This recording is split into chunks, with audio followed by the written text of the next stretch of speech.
Pat Harper, Bill Jorgensen, Jerry Gerard, and the award-winning Action News team. Good evening. Politicians from several states tonight are sharply criticizing President Carter's handling of the Cuban refugee problem. Today, I have ordered that illegal refugees from Cuba will not be allowed to enter the United States. I'm also confident that Cuba can continue to play an important role in the hemisphere and around the globe. And my hope is that you can do so as a partner with the United States. Effective immediately, I am canceling the last administration's completely one-sided deal with Cuba.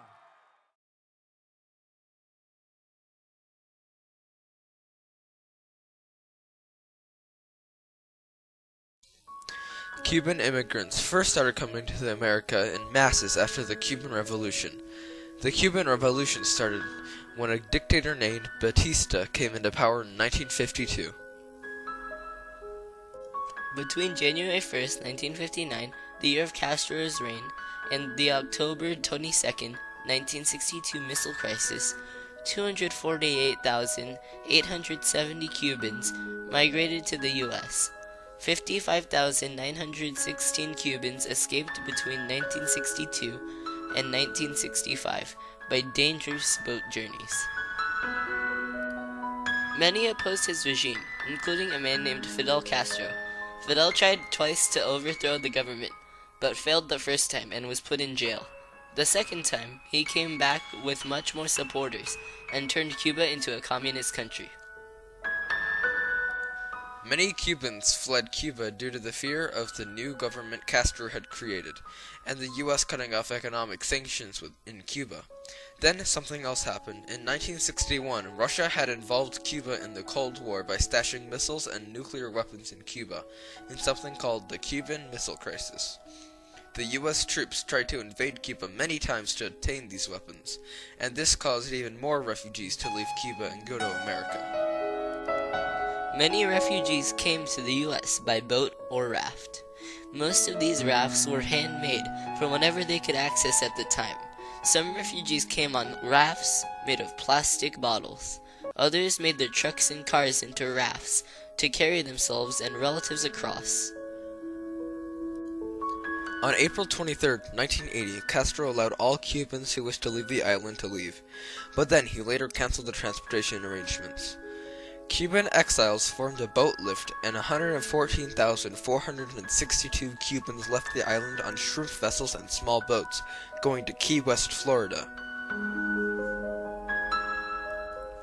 In 1980, U.S. President Carter declared the transporting of Cubans to be illegal, selectively removing boats from the coasts.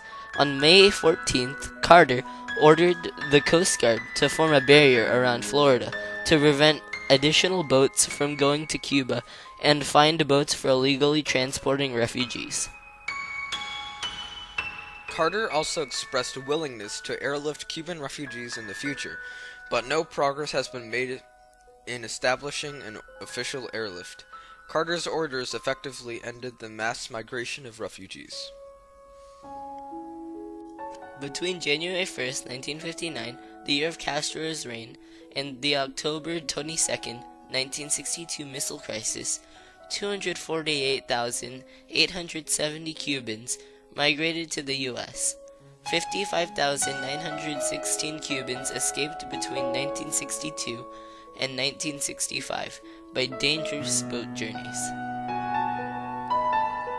Not only people seeking refuge immigrated to the United States, criminals and mental patients came to the U.S. as well. This was not good for the U.S. Florida became a very dangerous place filled with drug lords and criminals. The streets would be filled with protests and open fights over drugs. Although many criminals migrated to the U.S., many honest refugees tried to make a living for themselves also came. Most of these immigrants moved to a section of Miami known as the Cuban Miami. Today you can see many Cuban immigrants working and running successful businesses in the U.S.